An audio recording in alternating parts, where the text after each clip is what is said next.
नमस्कार, मैं हुजूम खान। दिन भर की खबरों में सबसे पहले डालते हैं नजर आज के मुख्य समाचारों पर। तुलाई का नियमानुसार भुगतान न होने पर आंदोलन की चेतावनी। तोला मजदूरों ने मंडी समिति सचिव के नाम सौंपा ज्ञापन। रसोई गैस सिलेंडर धारकों के ई-केवाईसी करवाना अनिवार्य। सिस्टम स्लो होने के कारण ई-केवाईसी के कार्य में व्यवधान उत्पन्न। खेल खेल में बच्चे सीखेंगे अंतरिक्ष का जटिल ज्ञान। बूडे डिफेंस सैनिक स्कूल में बनेगी स्पेस एजुकेशन लैब। राजस्थानी भाषा में शपथ लेने की रखी बात। विधायक निशांत बंसल से मिला आपनो राजस्थान अपनी राजस्थानी का प्रतिनिधिमंडल।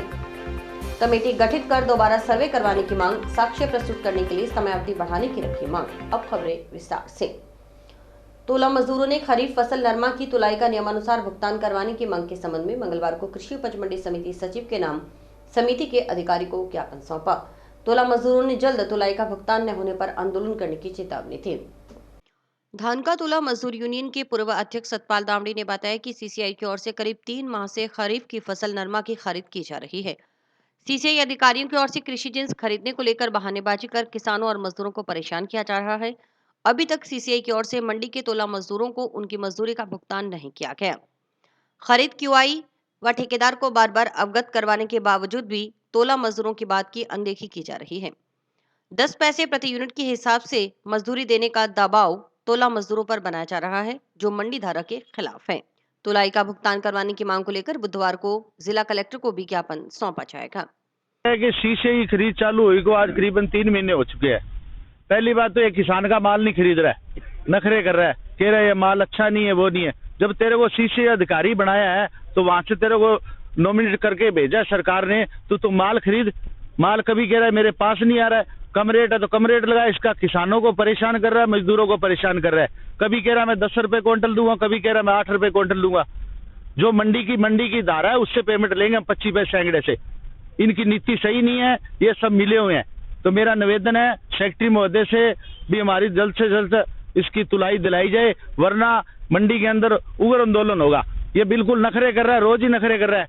इनको बोलने का पता नहीं है भी किस तरह से लहजे से बात की जाती है। आज इसको अधिकारी बना दिया, इसकी लाख रुपए तनख्वाह है, इसको कह देना 70,000 रुपए ले लेगा के? बिल्कुल नहीं लेगा। तो मेरा निवेदन है सीएल वर्मा जी से, और मैं कलेक्टर महोदय से ही पेश होंगे सुबह हम। और मेरे पहले भी ज्ञापन दिए, ये बिल्कुल बात की सुनाई नहीं कर रहा है। ये कह रहा है सरसों की भी तुलाई नहीं आ रही है। ये कह रहा है जो माल तोलेगा वहां जाके उसको मजदूरों जिम्मेदारों को भड़का देता है।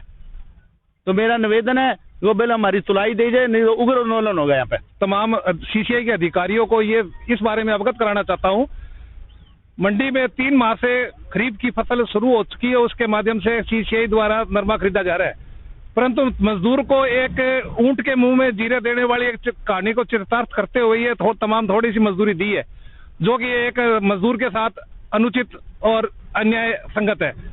मैं इस मीडिया के माध्यम से आप सभी अधिकारियों को ये सूचना देना चाहता हूं कि मजदूरों के साथ जो शोषण हो रहा है कृपया उस पर ध्यान दें और इनकी मजदूरी जल्द से जल्द दिलाई जाए।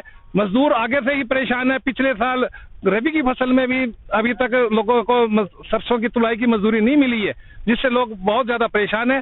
फसल की इस बार कमी के कारण अब की फसल से भी और हर चारों तरफ से अब की त्राही मची हुई है। तो मैं ये कम रेट में लोगों से यूनिट के हिसाब से मजदूरी देना चाहता है। सीसीआई वाले हमारी यूनिट पे कम रेट पे व कम दर पे पैसे न लेकर के मंडी की धारा के हिसाब से हम अपनी मजदूरी लेंगे।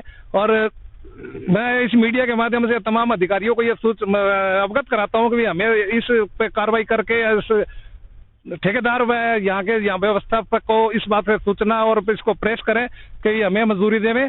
उधर मंडी समिति के अधिकारी दानाराम मीणा का कहना है कि ठेकेदार से इस संबंध में बात की गई है। 2-3 दिन में तोला मजदूरों को भुगतान कर दिया जाएगा। वहीं सीसीआई के अधिकारी चंद्रशेखर ने बताया कि करीब 1 माह पहले तोला मजदूरों व ठेकेदार के बीच ये तय हुआ था कि एक बार तोला मजदूरों को 10 रुपए प्रति क्विंटल के हिसाब से तुलाई का भुगतान किया जाएगा। साथ ही ये कहा गया था कि जो तुलाई टाउन धान मंडी में तय होगी वह दे दी जाएगी, लेकिन टाउन धान मंडी में तुलाई तय नहीं हुई। अब तोला मजदूर इस तुलाई को कम बता रहे हैं। ठेकेदार से बात की गई है। ठेकेदार ने जयपुर से लौटने के बाद तुलाई का भुगतान करने का आश्वासन दिया है।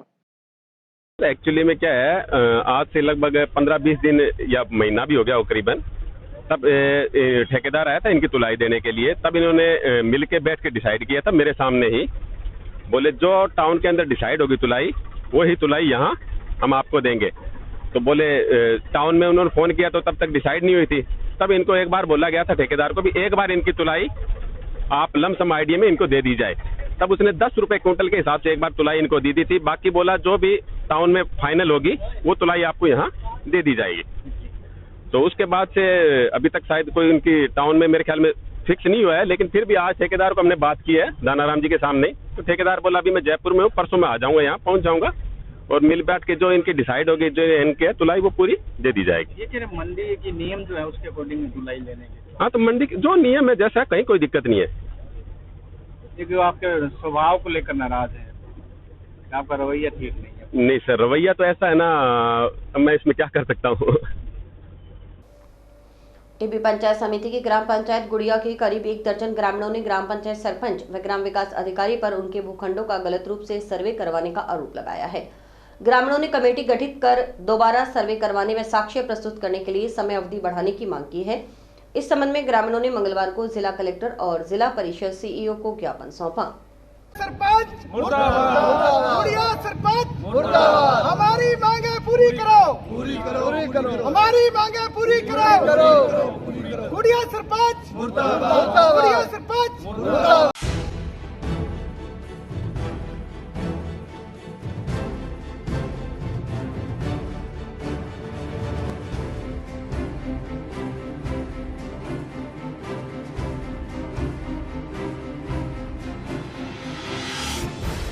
गुड़िया से हैं, गुड़िया से ग्रामवासी आए हुए हैं। हमारी जो पैतृक संपत्ति थी तो उसमें भू स्वामित्व योजना के अंतर्गत गुड़िया ग्राम विकास अधिकारी सुनीता मीणा जी और गुड़िया सरपंच इमरान खान ने मिलके लोगों की पैतृक संपत्ति थी, जो व्यक्तिगत संपत्ति थी, उनको किसी गौण मंडी, कहीं धार्मिक स्थल दिखा दिया, कहीं उल्टे सीधे नामों से दिखा दिया है। लोगों में इसका आक्रोश है। लोग इसका आक्रोश दर्ज करवाने के लिए आज सीओ साहब के सामने उपस्थित हुए। सीओ साहब ने आश्वासन दिया है कि आपकी जो भी जांच है वो सही तरीके से जांच करवाई जाएगी और जांच करवा के जो भी आपका होगा उचित समाधान करवाया जाएगा। तो हमारे रोष है, हम चाहते हैं कि जो भी जिसने भी यहाँ गलती की है, चाहे ग्राम विकास अधिकारी ने की है, चाहे सरपंच ने की है, उसके खिलाफ सख्त से सख्त कार्रवाई हो। पहले भी ये सरपंच है बहुत ही गलत भ्रष्टाचार कर चुका है, ये भ्रष्टाचार में लिप्त है। गुड़िया गांव की जांच करवाई जाए तो बहुत ज्यादा भ्रष्टाचार है, वहाँ बहुत ज्यादा ही भ्रष्टाचार है। कहीं शेड निर्माण में भ्रष्टाचार कर रखा है, कहीं पुराने चौके लगे हुए थे, पूर्व सरपंच ने लगवाए हुए थे तो वो उखाड़ के अपने घर पे रख लिए और नए चौके को निर्माण करवाए, उसमें भ्रष्टाचार कर रखा है। तो उनके पहले वैसे तो उनकी जांच करवानी चाहिए। उनके 3 बच्चे हैं और उसके अपने भाई को दे रखा है, उनकी भी जांच करवानी चाहिए। जांच करवा के उनको जेल में डालना चाहिए। वो ऐसा इंसान है, उसको जेल में होना चाहिए जो गांव में खुलेआम घूम रहा है। प्यो दादे की जमीन है उसनों कट्टी जाते ने, कुछ कटता ही कट्टी जाते ने। कई बार इन्होंने गाइयां पिंड दे विच पैसे उगा दे गाइयां के गौशाला छड़ देंदे, गौशाला च नहीं छड़ियां भी। जदों दे 4 साल हो गए बने ने पिंड नूं परेशान कर छड्या। गुंडागर्दी हर टाइम ये गुंडागर्दी ते पैसा खान दे लालच रहिंदे ने हर टाइम। सीओ ने कहा कि आपका काम हो जाए, 10 दिन का टाइम दिया आपने, आपकी सुनाई होगी, नहीं हुई तो हम हड़ताल में बैठेंगे और धरना देंगे। हनुमानगढ़ की गुड्डे डिफेंस सैनिक स्कूल देश की पहली ऐसी सैनिक स्कूल बनने जा रही है जिसमें स्पेस एजुकेशन लैब को स्थापित किया जाएगा। इस हाईटेक लैब में प्लेनेट सिस्टम, रॉकेट, एयरक्राफ्ट और सैटेलाइट्स के मॉडल प्रदर्शित किए जाएंगे। ये जानकारी स्कूल निदेशक दिनेश कुमार जुनेजा ने मंगलवार को प्रेस वार्ता में साझा की। उन्होंने बताया कि 1976 में 42वें संविधान संशोधन में मौलिक कर्तव्यों के तहत अनुच्छेद 51A जोड़ा गया था, जिसमें कहा गया कि यह भारत के प्रत्येक नागरिक का कर्तव्य होगा कि वैज्ञानिक स्वभाव, मानवतावाद और जांच अर्थात जिज्ञासा और निरंतर सुधार की भावना विकसित करें। इसी के आधार पर स्टूडेंट में वैज्ञानिक चेतना और तर्क शक्ति को विकसित करने के उद्देश्य से यह लैब स्थापित की जा रही है। ये लैब स्कूल की एक महत्वाकांक्षी योजना है जिसके माध्यम से drone, robotics, 3D printing, aircraft और रॉकेट के मैकेनिज्म के बारे में स्टूडेंट सहज रूप से समझ सकेंगे।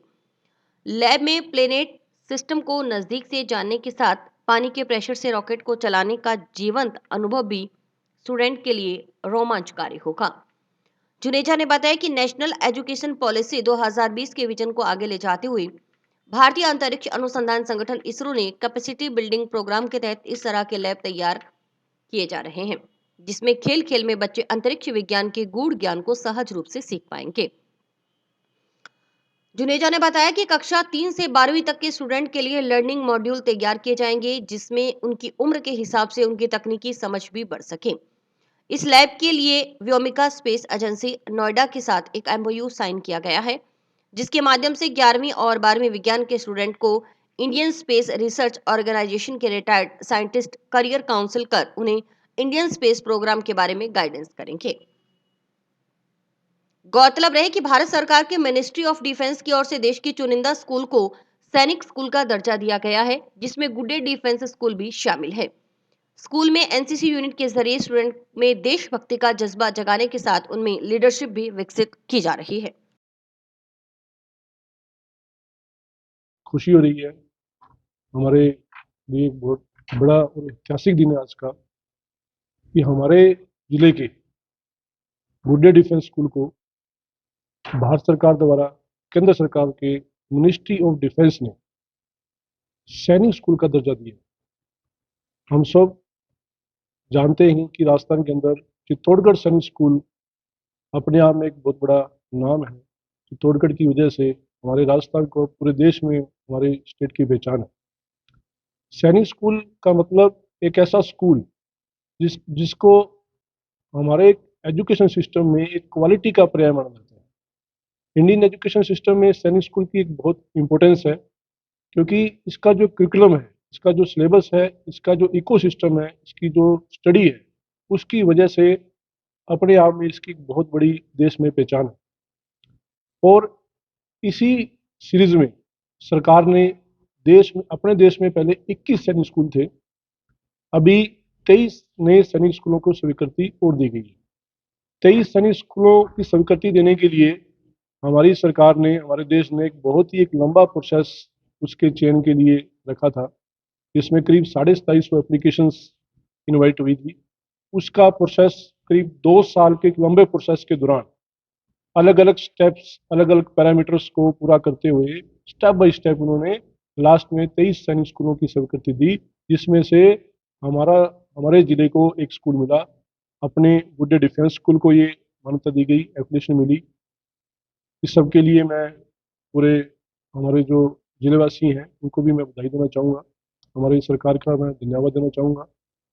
जैसे ही सैनिक स्कूल की मान्यता मिली, तुरंत गुड्डे डिफेंस स्कूल को NCC का एफिलिएशन मिला। 9th और 10th की जो स्टूडेंट्स हैं उनका NCC में एनरोलमेंट हुआ, उनके लिए यूनिट्स अलॉट की गई। और इसके अलावा भी हम सब जैसे जानते हैं कि आज IIT का क्रेज है, JEE का क्रेज है। फिजिक्स वाला एक बहुत बड़ी कंपनी इस टाइम इंडिया में जो कोचिंग इंस्टीट्यूट है, जो IIT की तैयारी करवाता है, इसका भी एसोसिएशन स्कूल के साथ हुआ है, जिसकी ओपनिंग बहुत ही जल्द फिजिक्स वाला जो है उनकी जो पूरी टीम है जनवरी महीने में जो है विधिवत तरीके से की जाएगी। आपनो राजस्थान अपनी राजस्थानी का प्रतिनिधिमंडल मंगलवार को विधानसभा में राजस्थानी भाषा में शपथ लेने के लिए विधायक गणेशराज बंसल से मिला। आपनो राजस्थान अपनी राजस्थानी अभियान के संयोजक हरीश हैरी, सोहनपाल शर्मा, समाजसेवी सुभाष गोयल, कालूराम वर्मा आदि ने विधायक बंसल से उनके निवास पर मिलकर राजस्थानी में शपथ लेने की बात कही। वहीं अभियान से जुड़े संयोजक हरीश हैरी ने संसद में शपथ से जुड़े प्रमाणित दस्तावेज भी प्रस्तुत किए। अभियान के संयोजक हरीश हैरी ने कहा कि राजस्थानी भाषा का मुद्दा रोजगार से भी जुड़ा हुआ है। खास बात यह है कि नवनिर्वाचित विधायक गणेशराज बंसल की ओर से चुनाव से पहले गांव में वोट भी राजस्थानी में मांगे गए, इसलिए जनभावना का सम्मान होना चाहिए। मायड भाषा राजस्थानी में शपथ लेकर नवनिर्वाचित विधायक इतिहास दर्ज करवाए। हरीश हैरी ने बताया कि वे इस अभियान को पूरे राजस्थान में चला रहे हैं। आपनो राजस्थान अपनी राजस्थानी नाम से युवाओं की टीम जयपुर, बाड़मेर, जैसलमेर से लेकर बीकानेर तक अभियान चलाया जा रहा है। इसमें पार्टीबाजी को दरकिनार कर विधानसभा चुनाव में विजयी रहे भाजपा, कांग्रेस व निर्दलीय उम्मीदवारों तक व्यक्तिगत और सोशल मीडिया के माध्यम से पहुंचकर राजस्थानी भाषा में शपथ लेने की बात कही जा रही है। इस पर विधायक गणेशराज बंसल ने कहा कि उन्हें अपना वादा याद है, वे राजस्थानी भाषा में शपथ लेने के लिए प्रार्थना पत्र लगाएंगे। राजस्थानी भाषा में शपथ लेकर वीर भूमि राजस्थान का गौरव बढ़ाएंगे। बंसल ने कहा कि जिस प्रकार अन्य राज्यों में अपनी अपनी भाषाओं को मान्यता है, उसी प्रकार राजस्थान में भी राजस्थानी भाषा को मान्यता होनी चाहिए।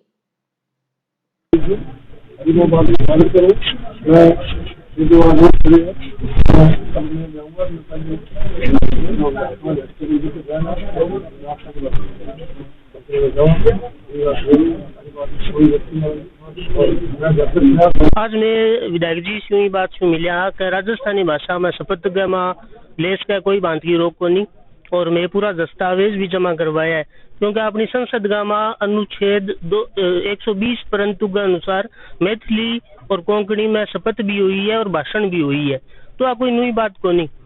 तो कालीचरण सराफ जगह प्रोटेम स्पीकर है, बंग आगे कागज लगा सी मैं राजस्थानी भाषा में शपथ लेनी चाहवा, तो मैं अनुच्छेद 210 परंतु लगाए बाद में अन्य कोई कौन रोक सके। और राजस्थानी भाषा का मुद्दों रोजगार से भी जुड़ेड़ो है, और खास बात है कि वोट भी राजस्थानी में मांगे है, तो जबकि जन भावनाएं भी को सम्मान होना चाहिए। और अब की बारी इतिहास दर्ज हुई जब अपना बहुत सारा विधायक अपनी माइट भाषा राजस्थानी में सौगन लेसी। डीबीटी से जुड़े सभी घरेलू गैस उपभोक्ताओं को अपना बायोमेट्रिक प्रमाणीकरण करवाना होगा, अन्यथा आने वाले दिनों में उन्हें मिलने वाली सब्सिडी से वंचित रहना पड़ सकता है। रसोई गैस सिलेंडर धारक के लिए अब ई-केवाईसी को अनिवार्य कर दिया गया है। ऐसे गैस उपभोक्ता जिन्हें गैस पर सब्सिडी मिलती है, उनके साथ सभी गैस सिलेंडर धारकों को भी ई-केवाईसी करवाना जरूरी है। इसके लिए 31 दिसंबर अंतिम तारीख है। आधार कार्ड और बायोमेट्रिक मशीन के माध्यम से ई-केवाईसी की जा रही है। भारत सरकार के तेल और प्राकृतिक गैस मंत्रालय ने इसको लेकर निर्देश जारी किए हैं। इन निर्देशों के बाद बायोमेट्रिक प्रमाणिक प्रक्रिया ई-केवाईसी को आरंभ कर दिया गया है। ई-केवाईसी के लिए उपभोक्ता गैस एजेंसियां पहुंच रहे हैं। हालांकि बहुत से उपभोक्ताओं को इस बारे में जानकारी ही नहीं है। इस कारण अभी तक जिले में महज 10% कनेक्शन धारकों ने ही ई-केवाईसी करवाई है। जिले में कुल 3.95 लाख गैस कनेक्शन धारी हैं। सिस्टम स्लो होने के कारण ई-केवाईसी के कार्य में व्यवधान उत्पन्न हो रहा है। इस कारण ई-केवाईसी करवाने के लिए पुरुषों व महिलाओं की लंबी कतारें गैस एजेंसियों के बाहर लग रही हैं। मंगलवार को रेलवे ओवरब्रिज के नीचे इंडियन गैस एजेंसी पर महिलाओं की लंबी कतार लग रही थी। गैस एजेंसी संचालकों के अनुसार बायोमेट्रिक प्रणाली से गैस की कालाबाजारी और सब्सिडी के दुरुपयोग को रोका जा सकेगा।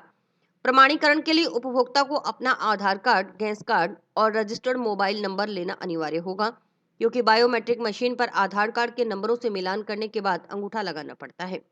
उपभोक्ता हेलो बीपीसीएल ऐप के जरिए भी अपने घर बैठे ई-केवाईसी पर कर सकते हैं। उपभोक्ता अपने रजिस्टर्ड मोबाइल नंबर से फेस वेरिफिकेशन के जरिए केवाईसी कर सकता है। गैस एजेंसी संचालकों का कहना है कि गैस की जो गाड़ी सिलेंडर सप्लाई करने जाती है, उनके पास भी डिवाइस है जो मौके पर तत्काल ई-केवाईसी कर रहे हैं। अभी केंद्र सरकार की तरफ से जितने भी गैस कनेक्शन है, सबका आधार ऑथेंटिकेशन हो रहा है फेस के, रेटिना के और फिंगरप्रिंट के जरिए, ताकि जो एक्टिव गैस कनेक्शन है या जो आदमी है सिर्फ उन्हीं का गैस कनेक्शन वैलिड रहे। भीड़ का क्या है कि सुबह 9 बजे से लेके 11 साढ़े 11 बजे तक बढ़िया सिस्टम चलता है, तब हाथों हाथ 1 मिनट में एक आदमी का हो जाता है ऑथेंटिकेशन, ऐसा कुछ नहीं है। अब जैसे जैसे सिस्टम स्लो हो जाता है दोपहर के बाद, क्योंकि पूरे ऑल इंडिया लेवल पे ये ऑथेंटिकेशन हो रहा है, तो सिस्टम जैसे जैसे बल्क में होता रहेगा वो क्या कि स्लो हो जाता है। स्लो होने के बाद भीड़ होनी शुरू हो जाती है। भी साइट स्लो है। हाँ जी, जैसे कहीं पे फिंगरप्रिंट नहीं आते हैं? नहीं, फिंगरप्रिंट नहीं आती, उनका फेशियल के जरिए हो जाता है और रेटिना के जरिए हो जाता है। और अगर फेशियल और भी नहीं आ रहा और फिंगरप्रिंट भी नहीं आ रहा, फिर यह है कि ग्राहक को अपना गैस कनेक्शन ट्रांसफर करवा ले, जो भी अपना जैसे बड़े बुजुर्ग हैं, दादाजी हैं, उनके तो बच्चों के पोतों के नाम पे वो करवा सकते हैं, परिवार में किसी के करवाएं। अभी सरकार से भी ये निवेदन है कि इसको या तो अपने जो आधार सेंटर्स हैं उनके जरिए करवाया जाए, ताकि भीड़ कम रहे, लोगों को सुविधा रहे। तो आप एजेंसियों को क्या प्रॉब्लम आ रही है? एजेंसियों को मेन प्रॉब्लम यही है कि सिस्टम बहुत स्लो है। कभी यूआईडी की साइट नहीं चलती, कभी नेट की वजह से कोई स्लो रहता है, वो सिस्टम उसकी वजह से है। बाकी तो हमारी तरफ से तो 4 मशीनें लगा रखी हैं, चल रहा है काम। टाउन के प्रेमनगर स्थित गुरुद्वारा गुरु नानक सर में मंगलवार को 4 साहिबजादों के शहीदी दिवस के उपलक्ष्य में जीवन जांच चैरिटेबल सोसाइटी सिद्धूवाला की ओर से कौन बनेगा करोड़पति की तर्ज पर कौन बनेगा प्यारे का प्यारा की परीक्षा ली गई। परीक्षा का आयोजन गुरुद्वारा गुरु नानक सर प्रेमनगर और धर्म प्रचार कमेटी के सहयोग से करवाया गया। इस परीक्षा में 9 साल से 90 साल तक की आयु के करीब 500 परीक्षार्थियों ने हिस्सा लिया। परीक्षा में 4 साहिबजादों की जीवनी से जुड़े प्रश्न पूछे गए। इस परीक्षा में एक प्रश्न के 4 उत्तरों में से सही उत्तर देना था। इस तरह की परीक्षा इलाके में पहली बार आयोजित की गई। परीक्षा में प्रथम हरजोत कौर, द्वितीय जसप्रीत कौर और तृतीय अकबीर कौर रही। विजेताओं को गुरुद्वारा प्रबंधक कमेटी गुरु नानक सर प्रेमनगर की ओर से 26 दिसंबर को 4 साहिबजादों के शहीदी दिवस के मौके पर सम्मानित किया जाएगा। गुरुद्वारा गुरु नानक सर प्रेमनगर के सचिव जितेंद्र सिंह ने बताया कि 4 साहिबजादों के शहीदी दिवस पर 26 दिसंबर की सुबह शहीद साहिबजादों की जीवनी पर आधारित गुरमुख परीक्षा करवाई जाएगी। इसके बाद दीवान सजाए जाएंगे। दीवान में दमदमा साहिब से जत्थेदार हरप्रीत सिंह विशेष रूप से शामिल होंगे। शाम को कुश्ती के मुकाबले होंगे। परीक्षा व कुश्ती मुकाबलों के विजेताओं को पुरस्कृत किया जाएगा। अमृत संचार का कार्यक्रम भी होगा। इस मौके पर गुरुद्वारा गुरु नानक प्रेम नगर के प्रधान बलकर्ण सिंह ढिल्लो, उप प्रधान अमरजीत सिंह, धर्म प्रचार कमेटी के सभापति राजेंद्र सिंह, प्रधान सुरजीत सिंह, उप प्रधान जसवीर सिंह, कोषाध्यक्ष जगदीश सिंह आदि मौजूद रहे। ਉਹ ਹਰ ਸੰਗਰਾਂਦ ਨੂੰ ਇੱਕ ਨਵਾਂ ਮਹੀਨਾ ਚੜ੍ਹਦਾ ਹੈ। ਉਹ ਦੇਸੀ ਮਹੀਨੇ ਜਿਨ੍ਹਾਂ ਬਾਰੇ ਸਾਨੂੰ ਬਹੁਤਿਆਂ ਨੂੰ ਅਸੀਂ ਭੁੱਲਦੇ ਜਾ ਰਹੇ ਹਾਂ, ਬਜ਼ੁਰਗਾਂ ਨੂੰ ਪਤਾ ਉਸ ਬਾਰੇ। ਸੋ 12 ਦੇਸੀ ਮਹੀਨਿਆਂ ਦੇ ਨਾਂ ਨੇ। ਇੱਥੇ ਹੀ ਬਸ ਨਹੀਂ, ਉਹ 12 ਦੇਸੀ ਮਹੀਨੇ ਕਿਹੜੇ ਅੰਗਰੇਜ਼ੀ ਮਹੀਨਿਆਂ 'ਚ ਆਉਂਦੇ ਨੇ ਉਹਨਾਂ ਦਾ ਜ਼ਿਕਰ ਵੀ ਨਾਲ ਕੀਤਾ ਗਿਆ ਹੈ। ਇੱਥੇ ਹੀ ਬਸ ਨਹੀਂ, 6 ਰੁੱਤਾਂ ਗਰਮੀ, ਸਰਦੀ, ਪਤਝੜ, ਬਹਾਰ, ਕਿਹੜੇ ਕਿਹੜੇ 2-2 ਮਹੀਨੇ 'ਚ ਕਿਹੜੀ ਕਿਹੜੀ ਰੁੱਤ ਰਹਿੰਦੀ ਉਹ ਵੀ ਲਕੀਰਾਂ ਖਿੱਚੀਆਂ ਹੋਈਆਂ ਨੇ। ਇੱਥੇ ਹੀ ਬਸ ਨਹੀਂ, 4 ਪਹਿਰ ਦਿਨ ਤੇ 4 ਪਹਿਰ ਰਾਤ ਜਿਹਦੀ ਗੁਰਬਾਣੀ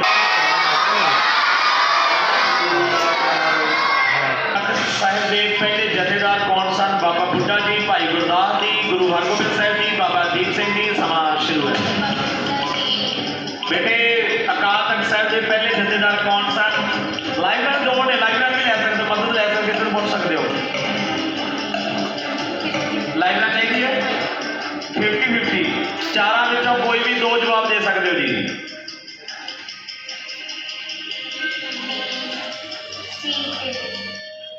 सी ਤੇ बी नाम बोल दे जी, की लिखे हुए ने।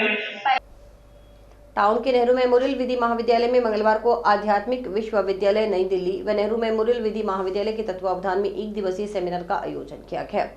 मन को नियंत्रित कैसे करें विषय पर आयोजित सेमिनार में मुख्य वक्ता के रूप में आध्यात्मिक विश्वविद्यालय के सक्रिय सदस्य और सर्वोच्च न्यायालय के अधिवक्ता PB के अमोल मौजूद थे।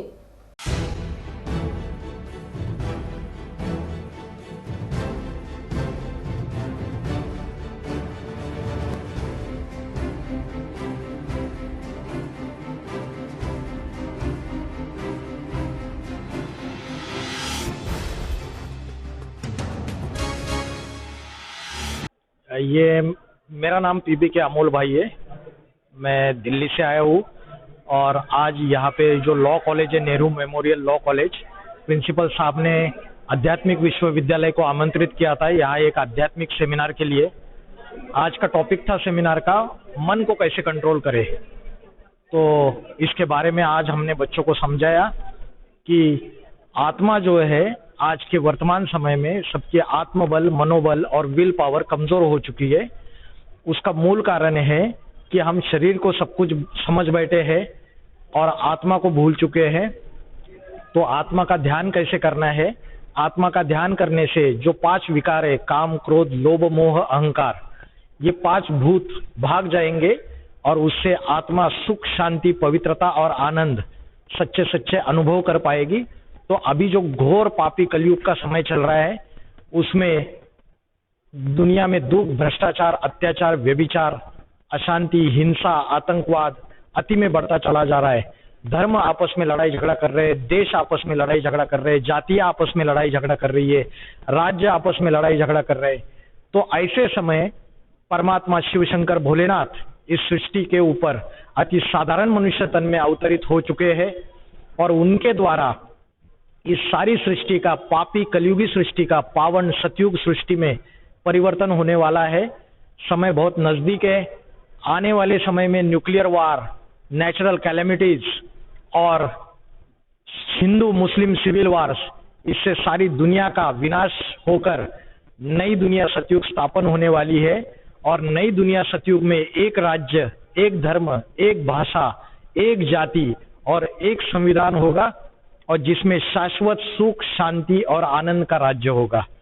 यही आध्यात्मिक संदेश हम आपको दे रहे हैं। आध्यात्मिक विश्वविद्यालय के द्वारा राजयोग की ये शिक्षा परमात्मा शिव शंकर भोलेनाथ स्वयं सारी दुनिया में सिखा रहे।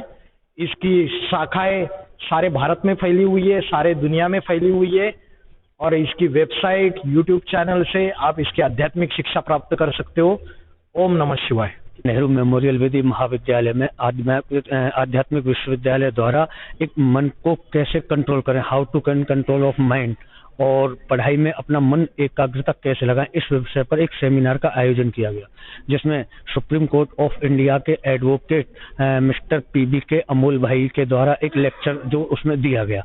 लेक्चर जो उनके द्वारा दिया गया उसमें मन को शांत करने के सूत्र, कुछ ऐसी टिप्स और आदि ऐसे वो बताए गए जिनसे कि विद्यार्थी जो होते हैं, जो आज की दुनिया है, आधुनिकता की दुनिया जिसमें भागम भाग और पशुपेश हो रहा है, कि उस दौरान अपने मन को कैसे शांत रखें और एकाग्रता कैसे बनाए रखें। ब्राह्मण समाज के वरिष्ठ नेता एवं राजस्थान सरकार के पूर्व मंत्री पंडित भंवरलाल शर्मा के स्मृति स्थल पर तोड़फोड़ करने के विरोध में मंगलवार को सर्व ब्राह्मण महासभा के प्रतिनिधिमंडल ने मुख्यमंत्री के नाम ज्ञापन अतिरिक्त जिला कलेक्टर को सौंपा। ज्ञापन के जरिए असामाजिक तत्वों के खिलाफ कार्रवाई करने की मांग की गई।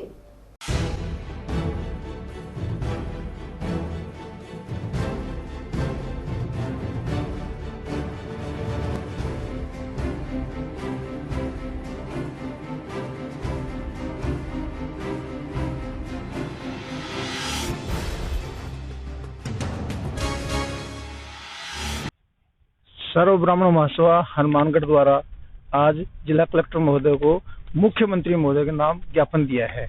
ज्ञापन इस बात को लेकर दिया गया है कि सरदार शहर में पूर्व मंत्री भंवरलाल जी की समाधि स्थल पर कुछ असामाजिक तत्वों ने दिनांक 16/12/2023 की रात्रि को तोड़फोड़ कर दी और कुछ असभ्यता शब्दपूर्ण लिखे। उस संबंध में उनके खिलाफ कार्रवाई करने हेतु ब्राह्मण समाज में और सभी अन्य जनमत में आक्रोश है। उस आक्रोश की भावना को मद्देनजर रखते हुए दोषियों के खिलाफ सख्त से सख्त कार्रवाई करने हेतु हमने निवेदन किया है कि 16/12/2023 को सरदार शहर के अंदर जो हमारे पुरोधा ब्राह्मण समाज के प्रमुख मंत्री, जो भारत सरकार के अंदर एक प्रमुख व्यक्तित्व के रूप में जाने जाते थे, उनकी समाधि स्थल को लोगों ने क्या किया, जो असामाजिक तत्व थे उन्होंने तोड़फोड़ कर दी और उन पर शब्द ऐसे लिख दिए जिससे क्या है कि सभी समाज के लिए वो शर्मनाक है, सभी समाजों के लिए, न केवल ब्राह्मण समाज के लिए। जब एक व्यक्ति की मृत्यु उपरांत उसकी समाधि स्थल पर अगर ऐसा किया जाता है तो इसे घृणित कार्य और क्या होगा। लेकिन उन लोगों का क्या था कि ये एक उद्देश्य है कि समाज के अंदर द्वेषता फैलाई जाए या समाज के अंदर क्या है कि इस तरह का माहौल पैदा किया जाए जिससे समाज में तनाव की स्थिति पैदा हो जाए। लेकिन ब्राह्मण समाज ऐसा नहीं चाहता। ब्राह्मण समाज है वो एक बड़ा ही विद्वान और धैर्यशाली समाज है जो ये चाहता है कि उन लोगों पर सख्त कार्रवाई की जाए, और चाहे वो ब्राह्मण समाज हो चाहे कोई समाज हो, किसी की समाधि या किसी की प्रतिमा के साथ छेड़छाड़ करना या उसके ऊपर कुछ इस तरह के अपशब्द लिखना, ये बहुत ही निंदनीय करते उन्होंने किया है। और इसी के साथ समाचार समाप्त हुए। रोजाना देखते रहिए समाचार। नमस्कार।